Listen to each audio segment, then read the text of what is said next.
Hello everyone, welcome back to my channel. Welcome if you're new here. My name is Brittany and today I have a journal flip for you and a little discussion about progress in this specific journal as well as layout options. So if you've been following along with my journaling processes and systems for 2024, you might remember when I came on and started this journal. If you didn't see that video, don't worry, I will link it in the description of this one. And I've been working on it pretty consistently. I don't have it filled up yet, but we'll get to all that. So the things that I've been using to fill this up are this Derwent charcoal pencil, and I've been using it for some labeling and documenting.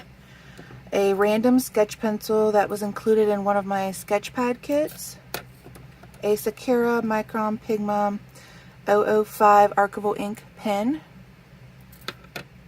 a number 2.7 lead pencil, mechanical pencil, and then a 6B Faber-Castell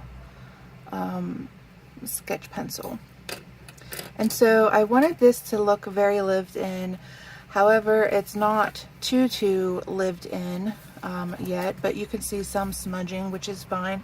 That's kind of the look that I'm trying to achieve. And I've used a couple different methods. So I did tape stickers, which I showed how I do that on my channel. I'll link that in the description also. And then I used Mod Podge for some of them. And I just applied that with this Artsmith 3/4 inch brush. I had a brass page holder that I used to hold pages open while they were drying, and then to press all my flowers and whatnot, I used this Traveler's Journal or Traveler's Flower Press. It is full right now. And then this little flower wood press that I got in a book box subscription, and it is full also. So that's how I press them. And then you might have seen in a couple earlier videos, I had some pressing over here on the side of my desk under some bricks and a sad iron. So that was just my processes.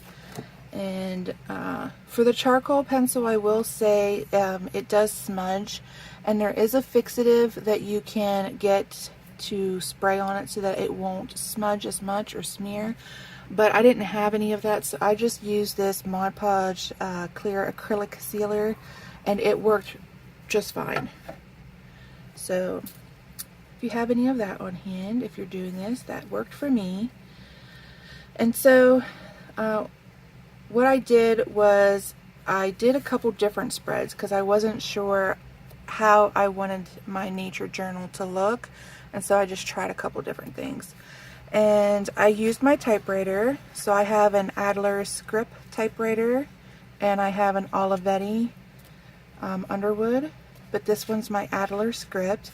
You can see that I'll hold it up closer, that the ribbon needs replaced. I don't mind that. I kind of liked that it was faded. And then I did some sketches. These flowers obviously are the tape stickers, and then I just put some details about the flowers. They're not the same on every spread. Some of them have like interesting facts or history that I found, maybe some folklore like old wives' tale type things that I thought was interesting, like the color, whether they require full sun or shade, things like that. Then this next spread, again, I used the tape stickers. This one here I typed up with my script typewriter, and then this one is with my Olivetti Underwood. So you got a couple different fonts there. And then this one I also put down, this is for the King's Cup medical uses. Some of these are herbs and they are edible. Other ones are toxic or poisonous, so I wrote that stuff down. And then sometimes I just put like a narrative or a little bit of a paragraph, excuse me, about them, and then I just underlined important details about that flower Excuse me. Sometimes I wrote in pen, sometimes in pencil, sometimes I wrote the location of where I found the flower. I believe on this one I dated when I found it, so there's lots of different ways you could do this. On this next spread, this is the flower that I showed on my channel before. I was starting to Mod Podge it in to the book, and if you remember from that video, it used to be this real pretty deep pink, kind of like this book. This is a reason why I'm flipping this journal before it's technically completed, because the flowers are fading, and I noticed that that's happening whether I use the Mod Podge method or the tape method. So I want to flip it for you guys before they get any further deteriorated, so that you don't just look at a bunch of dead brown dried flowers. But something that I did different for this one was, because it was fading, I took my Kuretake watercolor set and I blended some watercolors that were true to the colors of this flower. So even if the flower goes all the way brown and just, you know, you can't recognize the color, I have it here. And then I did some details for other parts of this flower that aren't captured here. So like it has little prickles on its stems, and then the buds kind of look like tomatoes, like little cherry tomatoes, so I drew those also. Something else that I put in for some of the spreads are issues that are known to the specific plant. So this one has fungal issues. There is another plant that I pulled from my yard that's in here, we'll get to that later, that attracts aphids, and I didn't put that in there, but I really should, because there are different ways that you can control aphids on that specific plant that won't harm the other insects that that plant is a host for. So I really want to notate that. But I have like propagation tips, and then like the growth height, where they're usually found, things like that. The next spread, this is a wild sweet pea, and it too was a very deep pink like this cover of this book, and it's kind of faded to a purpley yellow, unfortunately. Again, I used the typewriter, I liked that. And then these are like little yard flowers. I found 2 or 3 variations of those, and I tried to get them all before they stopped blooming.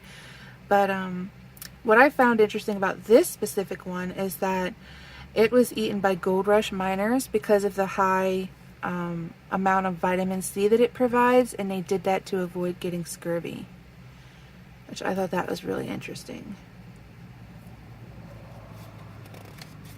The next spread, I went into a lot of detail because this specific plant is the dogwood, and it has a lot of symbology, symbolism, a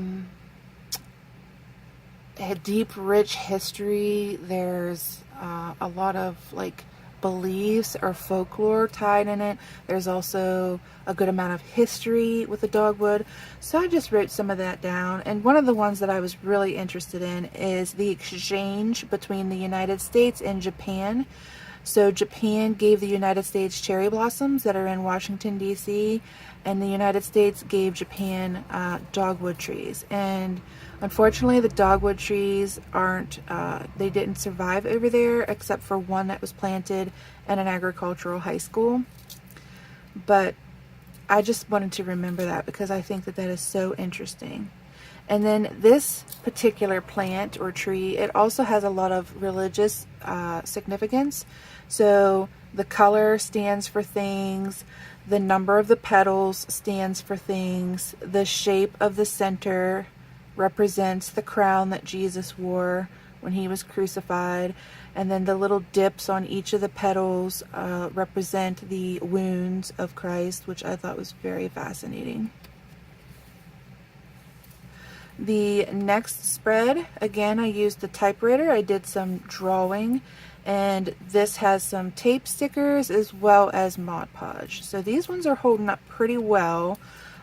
This one did turn a little yellow, but Like, I just came in from outside walking my dog Snoopy, and I walked by this plant with him, and it's doing that on its own. So I think that it might be transitioning from the bright white color that it was when I got it to a cream color, which I'm fine with. It's still beautiful. But that is a dwarf hydrangea tree, and it has these like voluptuous little balls of flowers, little clusters of flowers, which is really nice. So I notated like the pH level that it prefers for soils, ecological roles. So like this year I wanted to take the camera and go through my yard and show you all my flowers and stuff. However, I did not do heavy landscaping or gardening like I had planned, because we are in a severe, or no, actually we've been elevated to an extreme drought level for my area. So I didn't invest in any soil, mulch, any type of plants or anything like that. I just let all of my flower gardens go. I didn't even water because I felt like it was going to be pointless. I mean, I would have had to kept after them every day to keep them alive because of the drought, and I just couldn't do that. So instead, I invested all my money into stationery. But anyways, there's no harm doing that, like with your plants. If ever you like feel guilty for having weeds in your flower bed or letting your garden grow over, that will not hurt them. I grew up on a family farm. I've been planting vegetables and flowers my entire life, and it's actually good if you let them go sometimes. A lot of times, like the dead leaves and stems and blossoms will just be like fertilizer for the soil. So, I mean, yeah, you're going to have a little bit of a chore in the spring cleaning it all up, but you might have better soil as a result. So don't ever feel bad about that.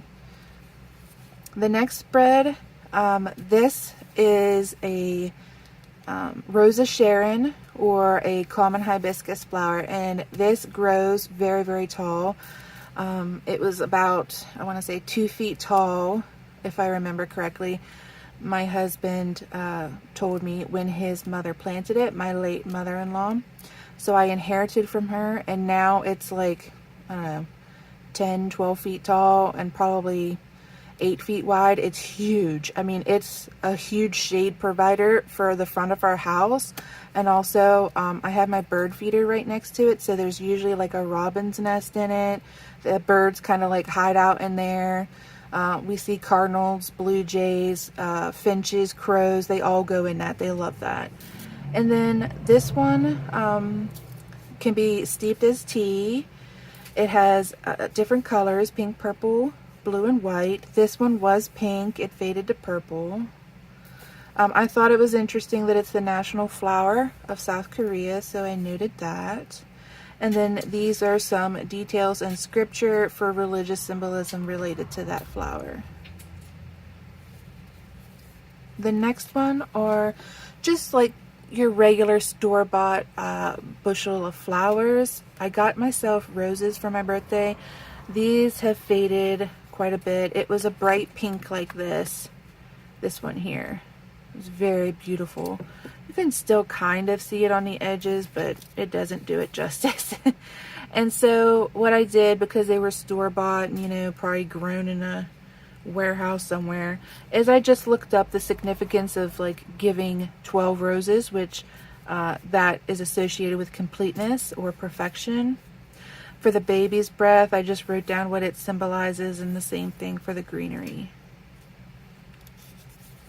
Oh, and these little strips here, those are just little tiny pieces of paper that I cut to kind of hold the stems down, but I kind of go pretty generous with the Mod Podge, so I probably didn't need those strips, but I think it looks cute with it, so I just went ahead and did it. For the next spread, I have these teeny tiny yellow flowers, and those grew up all through my yard around little clover leaves, and they are the yellow wood sorrel. They too are edible. They are high in vitamin C, and they symbolize hope, faith, and love. And don't worry, like if I'm going too fast with this and you'd really like to read some of this, I am going to post all of these spreads on my Instagram, so you can go on there and read them at length, full reference back to them if you want to put some of that stuff in your journal, etc. Then this one I decided to be different, so I wrote it going the opposite direction. And this is for my white black-eyed Susan vine that I have by the front door.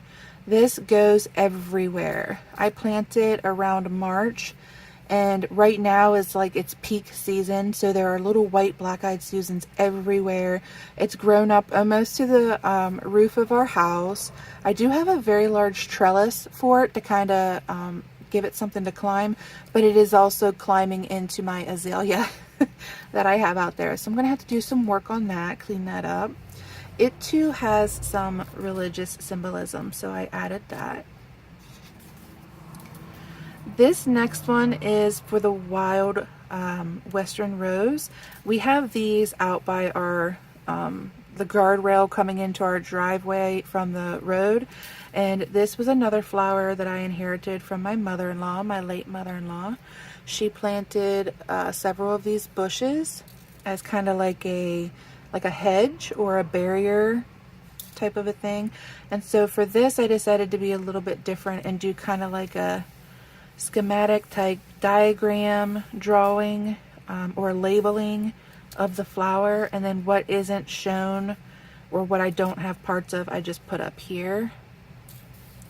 And then this also has some religious symbolism with the number of petals, etc. So I wanted to add that in.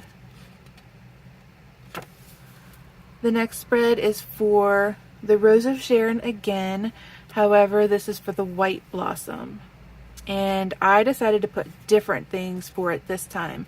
So the last Rose of Sharon that I did, I wrote down religious symbolism and kind of like the needs or typical facts of the flower. And for this one, I wrote down the warnings, things that you'd want to know if you're going to plant this on your property, and then some additional details that are like scientific facts about it.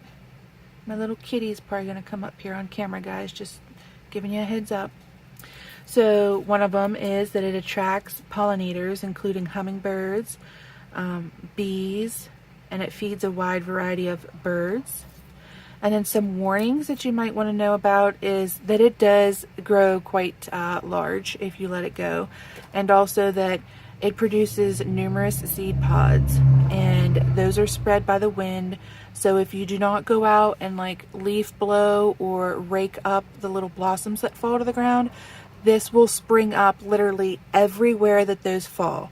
I don't keep after those, and I literally have this plant growing all over my yard. So that is going to be a chore this spring, clearing all of those out.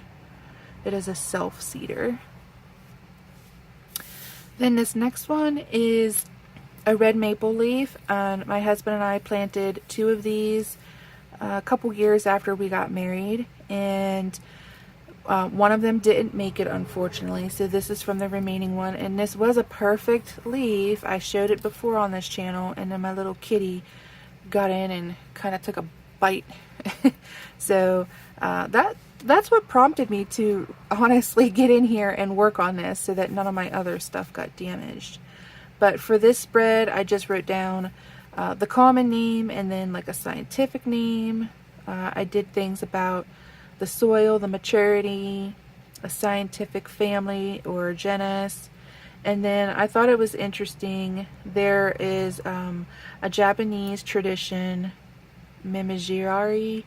Probably did not say that even close to being right, but it's an autumn tradition where people go out to admire like the attractive coloring of the leaves changing. Kitty, no.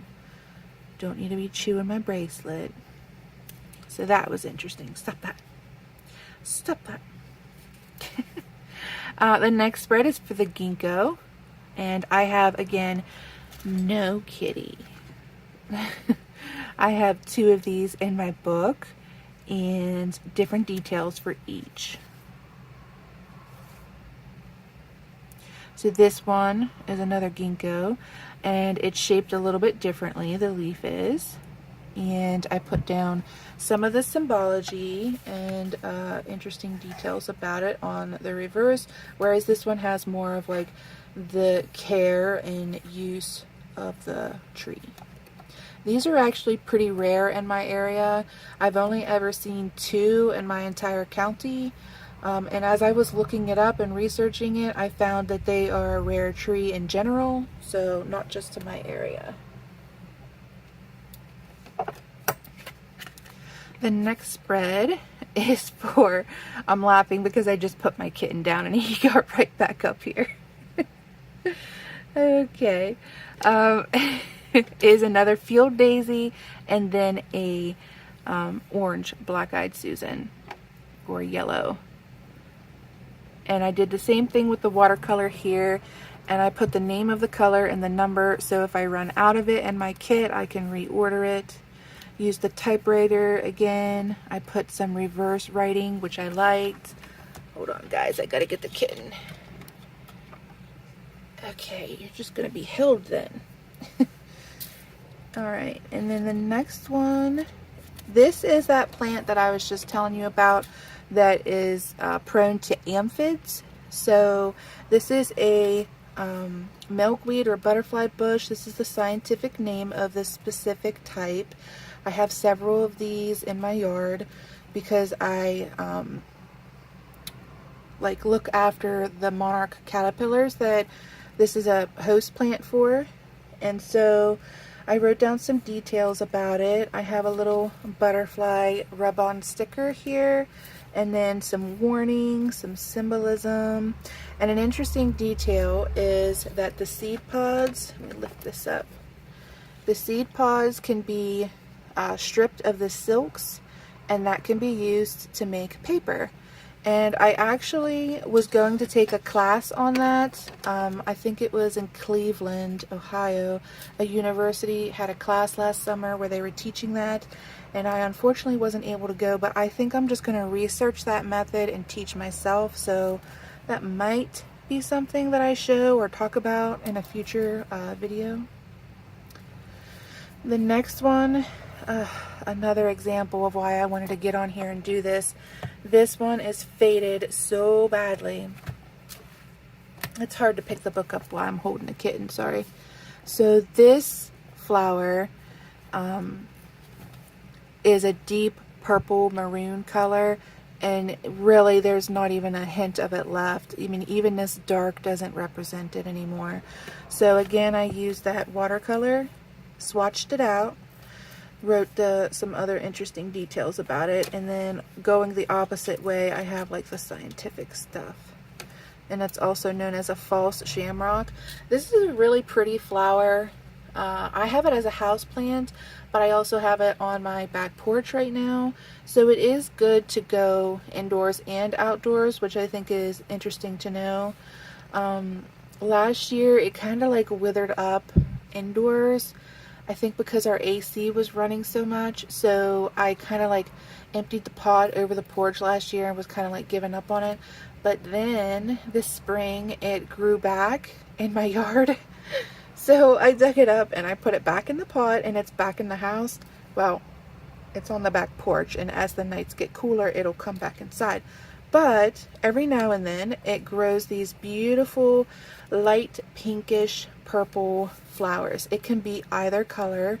Mine are kind of like light purple, but they can be pink. So I have one of those down there, and it's already started to fade.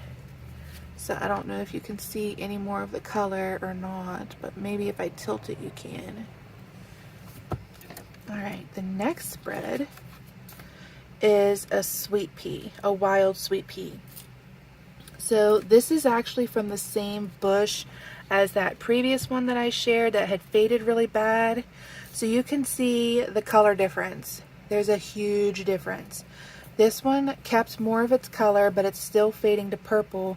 So what I did was I printed out the photo that I took the day that I was walking and found it, so that I would remember the color. I'll just hold that up so you can see it. It's kind of like a dark pink. Beautiful, absolutely beautiful. And then I found this cute little information online, so I just kind of like spaced it out in a Word document so that it would fit my page, and printed it off of my computer and then just pasted it in there. So that's a good thing. A different way that you can document. Alright, the next one, I'll turn the book. I went the opposite direction. This is for a Salvia plant that I got from a local greenhouse, and these were, according to the greenhouse worker, only supposed to come up once and be done. However, I planted them about 3 or 4 years ago now, and they have come up every year, and they're starting to spread now. So just a little note to the wise, don't always listen to people who work in greenhouses, because they could give you misinformation like that. Which is another reason why I like this nature journal, because this is a good reference for me to go back to if I ever want to replant or find out how to care for the plant. So I'll know that it's a self-seeder, it comes back, kind of like keeping your tags that come in the plants. I do that as well. I've seen people have them on like a little binder ring, and they just like put it in their woodshed, and then every spring they reread them and say, okay, I need to do fertilizer this year or whatnot. So that's a good thing to do, but I think that having those details in here will be a nice reference as well. And then on the reverse is another sample from that Western Wild Rose that's out by my guardrail. That was my late mother-in-law's. This is an even darker one, which I love. I love how it kept the color. And the only thing that I can say of why I think this one kept the color is because, if I remember correctly, I came inside from picking this and immediately put it in the press. So the other ones, they kind of like was out for a little bit, or, you know, I didn't get them under pressure right away, but this one went straight into this press here, and I think that's why it kept so much of its color. But for this one, no kitty, just trying to eat the flower. For this one, I decided to do something a little different. So I wrote information about the tea that you can brew from rose hips. And then I also found some information about how the flower was used in World War II. Again, for vitamins and nutrition reasons. I thought that was interesting. The next one is from a very gorgeous flower that I had on my porch last year called the Campfire Kius. And this flower, when I got it, was probably, I want to say it wasn't any bigger than this height-wise, and then wide, it might have been as wide as my hand, and it grew to be huge. I ended up having to repot it into one of those like big planters that you usually get a tree in, and then it actually grew to be about, I want to say 3 feet tall and about 2 feet wide. It was beautiful, and this isn't even a true representation of the color, because it was quite dark and like a, well, I don't want to say dark, maybe deep is a better explanation. Deep red, but it was kind of bold. And then this next one is for sorry guys, is for this is just the reality of my channel with a kitten. This is gonna happen for the next few videos, so I hope you guys won't mind, but because I'm not gonna crate him to film, only if he's being really bad, right, yeah. So this is a gray poplar tree.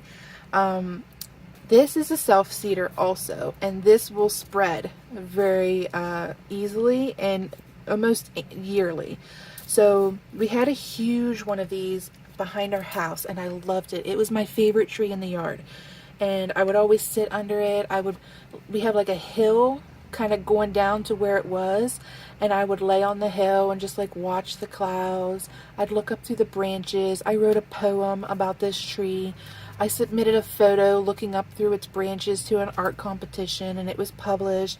I just loved this tree so much, and unfortunately we had to cut it down because it got an infestation inside the trunk, which was hollowing it out, and it was eventually going to fall on our house. So we had to cut it down, but I'm not sad about it because there's probably 10 to 12 of these growing in the yard that have come from the seeds of that tree. So this is actually from one of those. So this is the baby of the tree that I loved so much, and I had to get cut down. But again, I did the same thing. Talked about, you know, the habitats it can be found in, environmental uses. Interestingly, it's used to improve water quality, which I thought was pretty fascinating. It is a vigorous grower, which is another problem with this specific tree. Because it does grow so fast, it tends to have weaker trunk and root foundations, so it can fall, be felled by a storm, heavy winds, things like that. The next one is a flower from one of my hostas. This is actually from one of my late mother-in-law's hostas that I inherited. I have some hostas that I have from my mother that I have mixed in the same flower garden as my late mother-in-law's. And so my late mother-in-law's has this purple flower, and then the ones that are from my mother, they don't have flowers. So it's a really pretty combination. I'm still working on that flower garden, and I have some more to transfer, but I again kept some information like maintenance and light colors, but then I also have like the name for it in Japan, because I learned when I looked this up that this was actually grown on the hillsides over there for vegetation and consumption, which I thought was interesting. The next spread, again, I did a little paper strip. I have the common name, the scientific name, some doodles or sketches, and then same thing. And on the next one, I decided to switch it up a little bit. And so what I did was I put a feather from one of my walks, and then I looked up the specific feather and what species of bird that it was relevant for. And so I found that this one is from the tail feather of a laughing dove, most likely a female because of the coloring.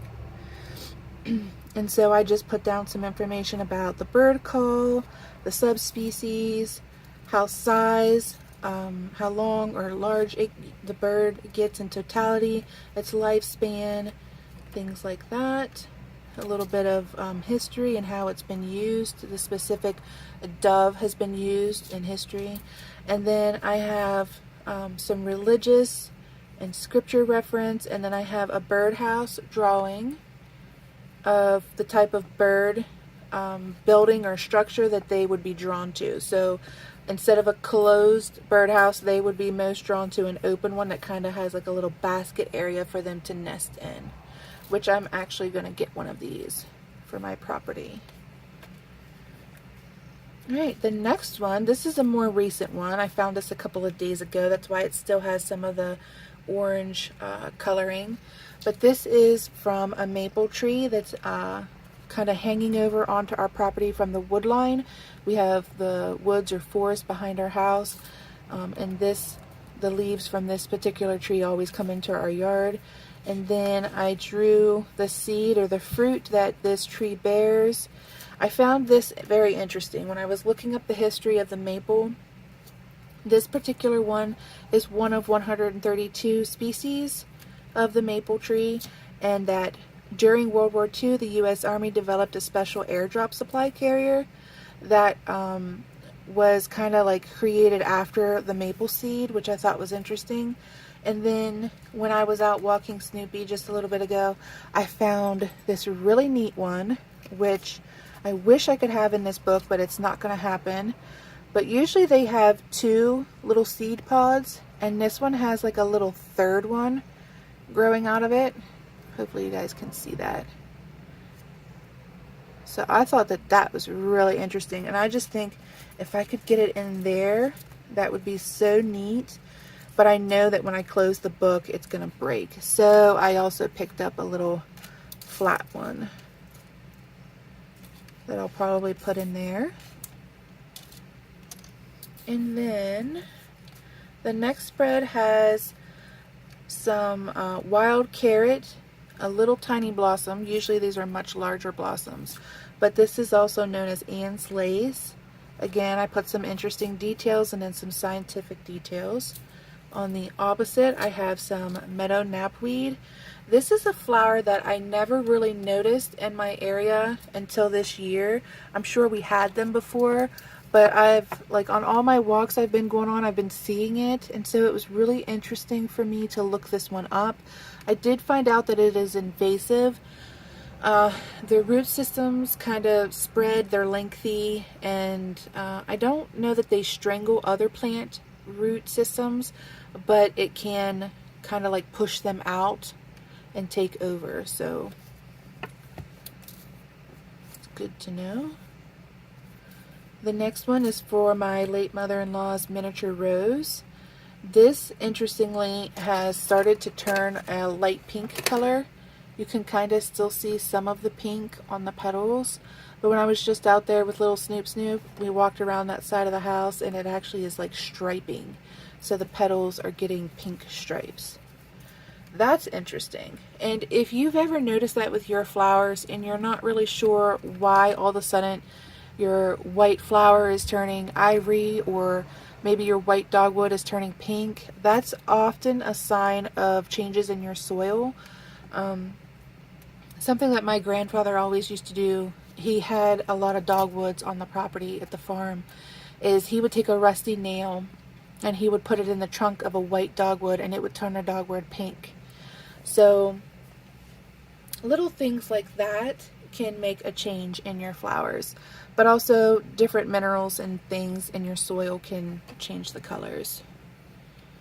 And then I found some interesting facts about the history.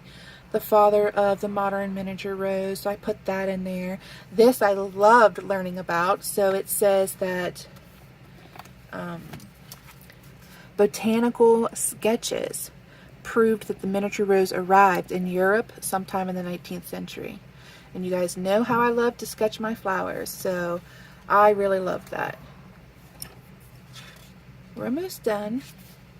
On this last spread, actually this is the last one, I did chicory, which is kind of like a blue type of like bachelor button-ish type flower. I think it's actually called bachelor button some places, but I was having such a hard time pressing this flower to get the blue to stay. Hold on, guys. And so I reached out to excuse me. I reached out to somebody on my Instagram, actually the lady who made me this book, or she didn't make it for me, she made it and I bought it, because she presses flowers and uses them in a lot of her artwork. And so I asked her for some tips on this, and basically, like that rose, she said just press it immediately. Like as soon as you pick it, put it right in the press, put it in a very dry place, like in a car, or I haven't tried the microwave flower press method, but that might have worked. So you can just barely see the blue on the tips of this flower. So I'm glad that I got to flip this and you could see that before it faded the rest of the way. But I did find a lot of interesting information about this one, so I wrote that down, and then some of the scientific stuff. And so I have a little under half of the book left. My presses are full though, so that'll probably finish this journal out. Some other things that I found that aren't going to fit in this journal are, when I was walking, I got this huge leaf. Oh my gosh, so pretty. And so this is actually from my neighbors. Don't worry, I know that they won't mind because they cut this tree down, and this is regrowth that's coming out of the base of the remaining trunk. So I picked it up, and this is a tulip poplar. So pretty. I'm gonna work on trying to press this. Quit that. No, no, no, no. No, no. And then I also got leaves from my buckeye tree. and it is getting sun scorched because of the drought that we're in. So you can see like the edges are burned from the sun and it's starting to decay. So I have some of those. Those are buckeye leaves, which I've had that tree for about 5 years now. My dad got it for me and it was about 8 inches tall. It was a baby. And so this year I was really hoping I would have buckeye fruit or a nut, but I didn't. So hopefully next year. And then here is a smaller tulip poplar. But that's what I have, and I really hope that you enjoyed learning the different ways that I completed or almost completed my nature journal. Again, if you want to see these in full or for a longer period of time so that you can read everything that I wrote, check out my Instagram because I am going to post the layouts there. But I hope that you enjoyed this video, and I will catch you guys in the next one. Bye guys!